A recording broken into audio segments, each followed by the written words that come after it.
성경을 필사하시는 분들이 있습니다. 저는 그런 분들에게 성경 필사 노트를 사드리기도 한 적도 있었는데요. 단순히 성경을 필사하는 것을 넘어서 공부할 수도 있고 성경을 묵상할 수도 있습니다. 특별히 묵상하기에 가장 좋은 성경은 시편이라고 할 수 있는데요. 그래서 오늘 그 모든 것을 한 번에 해결할 수 있는 책을 한 권 소개시켜 드리고 싶습니다. 그 책이 바로 시편을 쓰다라는 책입니다.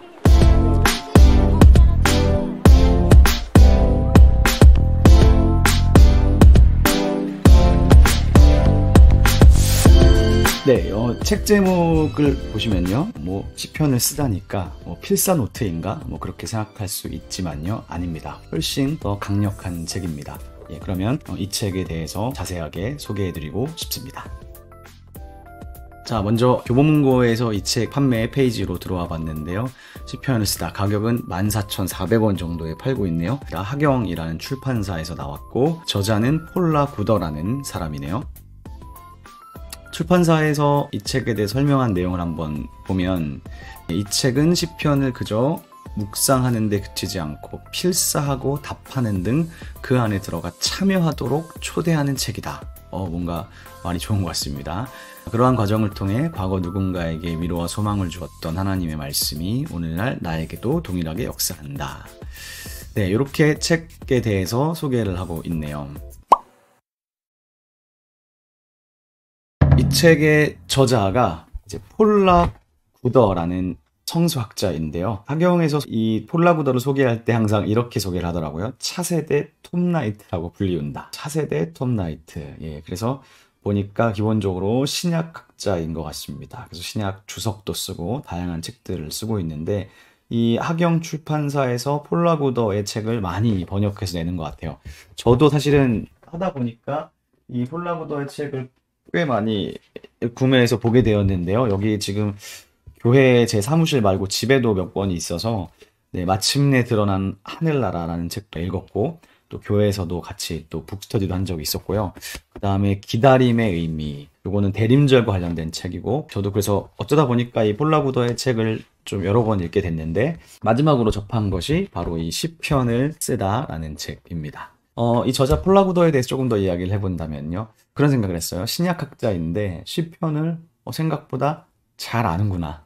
어떻게 보면 당연히 성서학 박사니까 잘 알기도 하겠지만 그래도 시편을 잘 묵상을 많이 했고 많이 읽었구나라는 생각을 좀 들게 됩니다.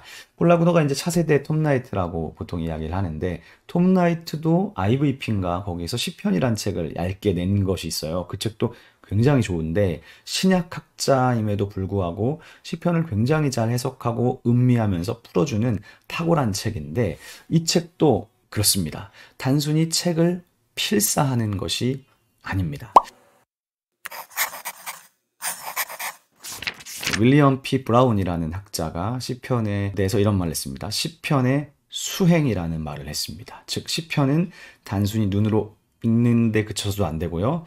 묵상하는 데 그쳐서도 안 되고 시편을 수행해야 된다는 것입니다. 시편을 수행한다는 것은 기본적으로 시편을 소리내어서 읽어야 된다는 의미를 갖고 있습니다. 그래서 시편이 보통 이제 기도지 않습니까? 기도이지만 이것이 그냥 기도가 아니라 내가 소리내어서 읽는 순간 이 기도는 내가 하는 기도, 나의 기도가 되는 거죠. 그래서 시편은 수행적인 차원, 특별히 소리를 내서 읽는 차원이 굉장히 중요하거든요. 그런데 이 책은 흥미롭게도 제목을 시편을 쓴다라고 하고 있어요. 시편을 쓴다. 시편을 쓴다는 것은 수행적 차원으로 봤을 때 어떤 의미를 갖고 있을까를 한번 생각해 봤습니다. 기본적으로 시편을 쓰게 되면요. 여기 이제 책의 내용으로 들어가 보면 시편 본문이 나오고요. 본문이 나오고 그 다음 옆에는 이 시편 본문을 쓸 수 있도록 노트처럼 되어져 있어요. 그래서 이제 보면서 시편을 필사하는 거죠. 쓰는 건데 시편을 쓴다는 것은 어떤 의미가 있냐 하면요. 천천히 볼 수 있다는 장점이 있습니다. 쓰다 보니까 자연스럽게 천천히 쓸 수밖에 없게 되고요. 천천히 쓰다 보니까 훨씬 더 깊이 음미하고 묵상할 수가 있습니다. 보통 성서학을 전공하는 사람들은 이제 히브리어로 읽게 되니까요. 히브리어로 읽는 것의 가장 좋은 점이 천천히 읽는 거거든요. 히브리어를 떠듬떠듬 천천히 읽다 보니까 굉장히 깊이 묵상할 수가 있는데 뭐 일반인들은 사실은 히브리어를 읽고 해석한다는 것은 거의 불가능한 일이다 보니까 시편을 쓰는 것도 천천히 읽도록 하는데 큰 도움을 줍니다. 즉 본문을 클로즈 리딩 하는 거죠. 가까이 천천히 보게 되는 것입니다. 이 책은 그런 의미에서 시편을 쓴다라는 제목을 가지고 있는 것이 아닌가 그렇게 생각이 됩니다. 이 책의 형식을 살펴보면요. 먼저는 서론이 나오고 있습니다. 서론은 시편에 대한 간략한 개관을 하는 겁니다. 생각보다 페이지 수가 많지 않지만 아주 중요한 내용을 잘 압축적으로 개관해서 시편을 읽고 묵상하는 사람들에게 도움을 줍니다. 그거를 지나가면요. 이제 본격적으로 시편이 나오기 시작하는데 제일 처음 선별된 시편이 시편 1편이에요.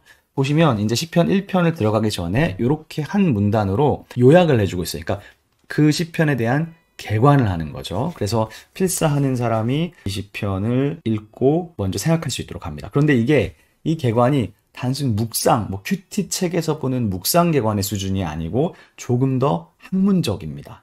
언어는 굉장히 친절하지만 그래서 1편에도 보면 되게 중요한 얘기를 하고 있어요. 많은 사람들이 생각하지 못하는 거죠. 시편 1편은 다른 시편과는 달리 표제어가 없다는 거예요. 그래서 어떻게 보면 1편 자체가 시편 전체의 표제 역할을 하거든요. 시편 학자들에 따르면. 그런데 그런 이야기를 하고 있고 1편의 중요한 문학적인 표시들, 어떤 단어에 집중해야 되는지 그런 것들을 보여줍니다. 그렇게 간략하게 개관하고 나서 그 다음에 시편을 쓸 수 있도록 하고요. 그 다음으로 넘어가면 제가 여기도 참 좋았는데 이렇게 묵상에 대한 도움 글이 나오고 있어요. 묵상을 위한 도움 설명이죠. 여기에서는 이제 문학적으로 도움받을 수 있도록 이 문학적인 특징들을 소개해 줍니다.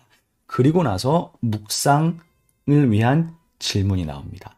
그렇게 생각해보면 이 책은 단순히 시편 필사책이라기보다는 시편 묵상집이라고도 볼 수 있을 것 같아요. 근데 저도 큐티를 굉장히 많이 했던 사람 중에 한 사람인데요. 큐티를 할 때 큐티 책을 잘 고르는 게 중요하잖아요. 근데 저는 학부 때 IVF를 했어서 IVF에는 이제 시냇가에 심은 나무라는 보통 시심이라고 부르는데 그 묵상집이 가장 좋았어요.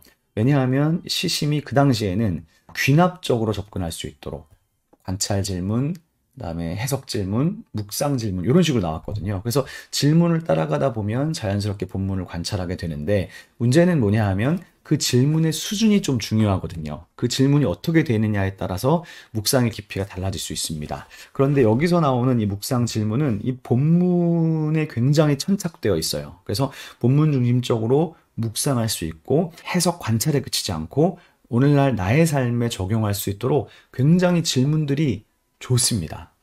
저는 그래서 이 묵상 질문 하나만으로도 이 책으로 시편을 묵상해라 라는 생각이 들 정도입니다. 이 책의 형식을 조금 더 살펴보면 책마다 밑에 이렇게 주황색 보이시죠? 흥미로운 이야기라는 파트가 나오고 있어요.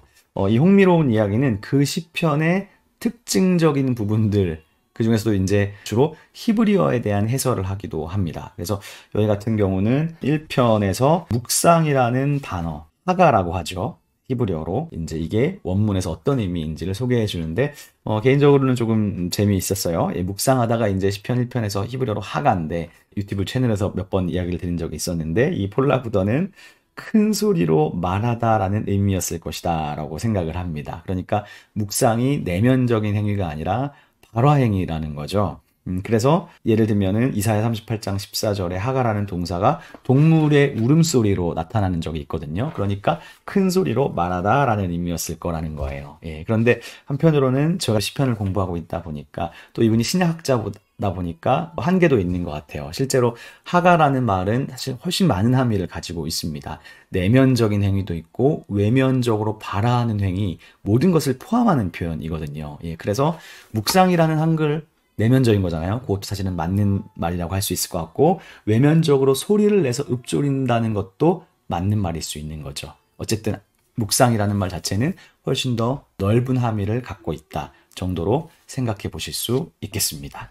네, 어쨌든 묵상 질문들과 흥미로운 이야기들을 통해서 우리가 더 본문에 집중할 수 있도록 도와줍니다. 시편을 쓴다라는 제목이지만 오해할 수가 있어요. 단순히 시편을 필사하는 것이 아니고요. 쓰면서 음미하게 되고 그 다음 단계로 넘어가서 그 시편 말씀에 대한 성서학자의 개관과 묵상 도움 질문이 있다. 그런 점에서 시편을 쓰고 묵상하고 공부하고 해석하고 최종적으로 나에게까지도 적용할 수 있는 어떻게 보면 시편에 대한 종합 선물 세트 같은 그런 것이 이 책의 장점인 것 같습니다. 아쉬운 점도 있습니다. 책이 좀 얇잖아요. 즉 모든 시편이 다 있지는 않다는 것이고요. 몇 가지가 선별되어져 있습니다. 근데 이제 1권부터 5권까지 선별한 시편들로 나눠지고 있어요. 1편, 22편, 23편, 46편, 88편 이런 식으로 이제 선별된 시편에 따라서 나갑니다. 아쉬운 점은요. 이렇게 선별하기보다 순서대로 나갔으면 어땠을까 하는 생각이에요. 그러니까 1편이 나오면 그 다음에 2편이 나오고 3편이 나왔으면 그렇게 해서 좀 여러 시리즈로 나왔으면 더 좋았겠다라는 생각이 듭니다. 왜냐하면 오늘날 이제 시편학계에서는요, 성서학계에서는 시편 배열과 이 최종 편집자의 의도가 굉장히 중요하고 이 이렇게 편집되고 배열된 신학적인 의미가 있거든요. 역사적인 배경, 신학적인 의미, 그리고 신학적인 의미는 이 본문의 문학적인 배열에 따라서 도출되는 것입니다. 그러니까 2편 다음에는 3편이 나오는 이유가 있는 거예요. 그런데 그런 최종 편집자의 배열을 깨트리고 선별해서 시편을 모아놨기 때문에 그런 점이 좀 아쉽지 않나 싶습니다. 예를 들면 시편 34편에는 천사를 둘러 진친다는 표현이 나오는데요. 35편에서는 그 천사를 보내달라는 이야기를 해요. 그러니까 34편과 35편이 연속적인 스토리가 있는 거죠. 시편 73편에는 기도자가 어떤 문제를 가지고 성소에 나아갔고 성소에서 하나님의 음성을 들으면서 해답을 찾거든요. 그런데 74편으로 넘어가 보면 그 성소가 무너지고 파괴되는 스토리로 이어져요. 그리고 75편으로 가면 그 기둥을 하나님께서 다시 세우겠다는, 성전을 파괴시킨 자들을 하나님이 심판하시겠다는, 그러니까 73편, 74편, 75편 이렇게 연속적으로 이어지는 문학적인 그 스토리들이 있습니다. 이게 굉장히 중요한 요소인데 아무래도 여기에서는 그런 부분이 반영되어 있지 않다는 것이 조금 아쉬운 면이 있는 것 같습니다. 마지막으로 이제 이걸 어떻게 활용하느냐. 개인 묵상할 때 활용하실 수가 있고요. 저는 앞으로 이거를 교회 공동체 시편 묵상집으로 사용할 계획을 갖고 있습니다. 그래서 혼자만 하는 게 아니라 뭐 예를 들면 뭐 부서 사역을 하신다면 부서 선생님들하고 묵상할 수 있는 좋은 자료가 될 수 있을 것 같고요. 묵상하고 나누고 그다음에 여기 개관이 있으니까 목회자들이 개관을 통해서 교인들에게 가르칠 수도 있을 것 같고요. 청년부에서 시편 묵상 나눔으로 하기에도 좋은 책이 아닐까라는 생각을 했습니다. 끝까지 보신 분들을 위해서 하나 이벤트를 하려고 합니다. 저희 유튜브 2,000명이 됐을 때 구독자 이벤트를 한다고 했었는데요. 벌써 이제 2,500명 가까이 지금 오고 있는데 영상을 보시고 이 댓글도 좋고요. 저희 채널에 어떤 영상을 보셔도 상관이 없습니다.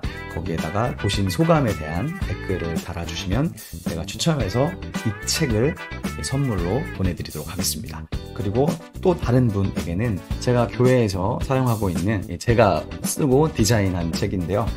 모세 오경부터 예언서까지 있는데 그중에 최근에 역사서 성경 공부, 역사서에 대한 책이 조금 몇 권이 남아가지고 두 분께 제가 이 역사서 관련된 성경 공부 책을 선물로 보내드리도록 하겠습니다. 자세한 것은 더보기란을 남겨주시고 이벤트 참여해주시면 감사하겠습니다. 그럼 오늘도 영상 봐주셔서 감사합니다. 안녕히 계세요.